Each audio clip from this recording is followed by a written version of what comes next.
Welcome to MojoPlays, and today we're taking a look at the 10 worst video game PC ports. Yes!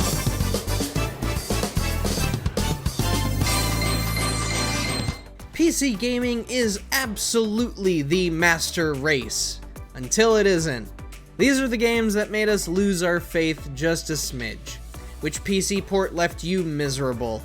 Share your frustration with us in a civil manner down in the comments. Before we begin, we publish new videos all week long, so be sure to subscribe to MojoPlays and ring the bell to be notified about our latest videos. Dark Souls Prepare to Die Edition.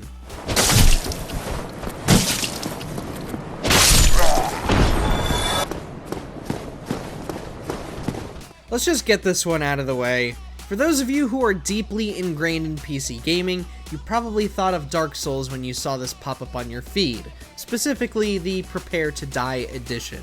It's one thing to restrict your players on resolution, but it's another to completely deny them of mouse and keyboard controls. Your only setup to play Dark Souls on PC was at 720p, 30 frames per second, and a gamepad controller with no option of remapping. On top of that, the control scheme imposed is too awkward and clunky for anyone to handle. If you wanted to experience Dark Souls anything beyond that, you would have had to go out of your way to download DSFix and DSMFix, mods that basically turn the port into what it should have been the first time, a properly optimized package.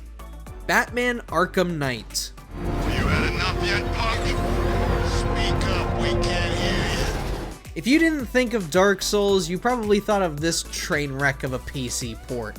Batman Arkham Knight saw a fine launch on console, but the launch on PC? Woof. Arkham Knight not only enforced an awful DRM that we will get to later in the video, it was plagued with significant bugs in AI and rendering. People were so enraged by this that Warner Brothers pulled the game from Steam and refunded everyone, partially because of Steam's then newly implemented refund policy.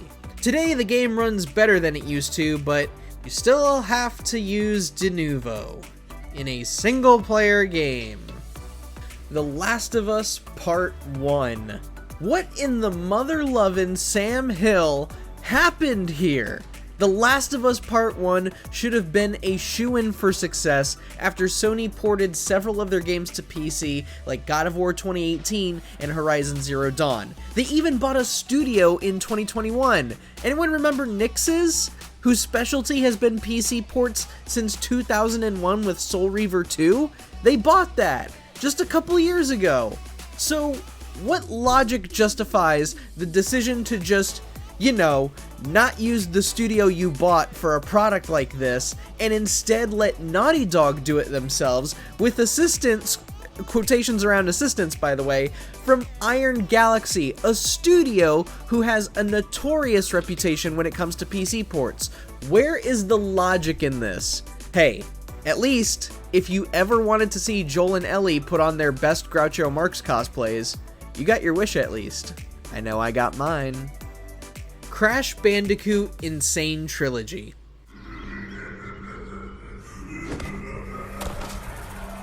Let me ask you something. Any of you ever play any of the Crash Bandicoot games? Anyone? They aren't technically demanding games. They just aren't. They're simple 3D platformers in enclosed environments with enemies that follow simple patterns with simple animations. So how is it that the PC version of Sane Trilogy, the remake of the first 3 Crash games, is such a guessing game when it comes to performance? Why is it that a simple 3D platformer like this suffers greatly from single-digit frame rates, stuttering audio, severe screen tearing? It doesn't matter what settings you put it on. You can't fix this using the game's own settings. Turns out you have to dig into the files themselves and manually put in the display adapter that you want the game to utilize. It's an extra hoop players have to jump through. Why? For a 3D platformer. Mega Man. Yeah, can you believe we've been dealing with bad PC ports since 1990? Mega Man received a really bad port for the MS-DOS that practically stripped away most of the game. Just look at this mess. It looks like a pixelated episode of South Park minus the personality. And then the game lasts a mere fraction of how long the real Mega Man is. You can't cobble together 3 robot masters, slap a few enemies on screen in empty rooms and call it a day. And yet, they did. Sonic Adventure DX.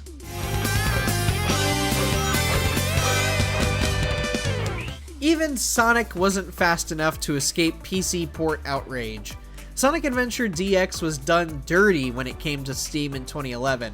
In a game where your player character is moving fast, you would want to make sure they aren't facing, say, wonky collision detection, bugged out controls and animations, maybe have a steady frame rate too. That sounds like a good idea, right?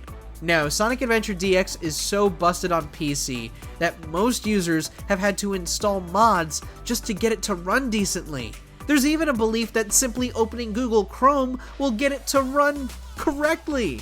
The blue blur deserved better, man. What was this? Grand Theft Auto 4. Don't make me kill you! GTA has not had a stellar history when it comes to PC ports. Remember when they brought the trilogy to PC? That still was not as horrible as the PC port for GTA 4. PC players turned into a typhoon of rage as mostly everyone reported how unplayable the game was. And here's the kicker. The game was supposedly not optimized for an operating system that was better than Windows Vista. Not XP or 7 or 8, Vista. On top of that, some users have found solutions by regressing to older updates for the game. The amount of hoops you have to jump through just to run around Liberty City is comically frustrating. What happened here? Street Fighter 2.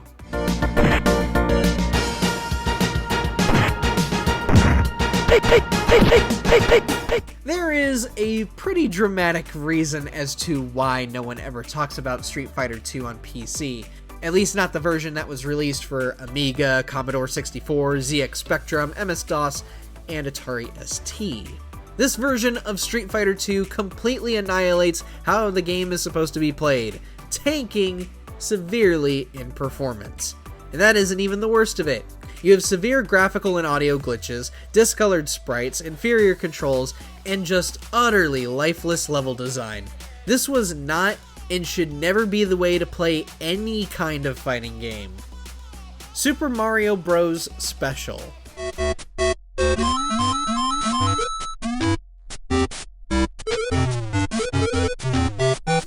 Wait, 1986? It goes back further to 1986? Yes, Super Mario Bros. Did get a PC port, though it was only released for 2 Japanese-only computers and 1 computer for South Korea. Super Mario Bros. Special was a massive downgrade from the NES original, ditching side-scrolling and instead chopping up levels into separate screens.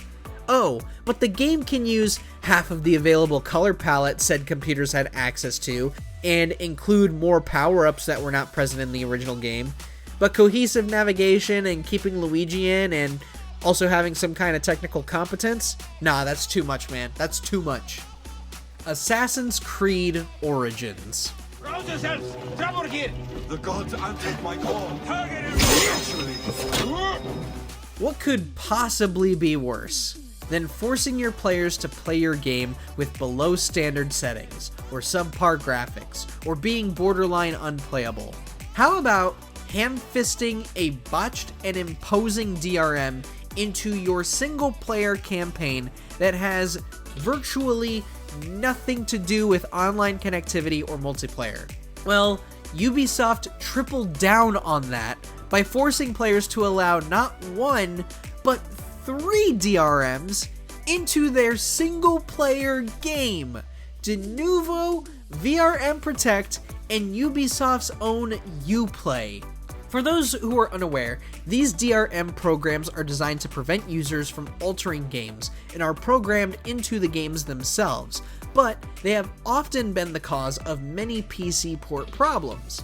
In the case of Assassin's Creed Origins, players have reported computers overheating, games crashing, improper balance between CPU and GPU usage, all contributing to some abysmal optimization and performance in the game.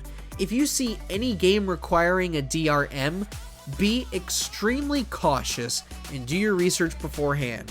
This is why you need to do so. Did you enjoy this video? Check out some of our other videos here on MojoPlays, and don't forget to subscribe for more great videos every day.